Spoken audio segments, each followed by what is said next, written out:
Hey everyone. So recently we have released a new permission on a platform related to BOM and production process.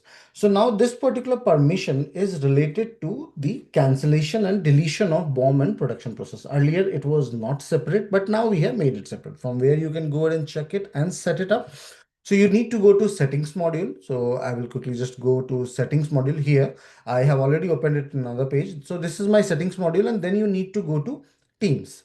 Now, once you will come in Teams, you need to go to the permission segment. So here is the permission. I will quickly just open it. Now, in permission, you can search for production.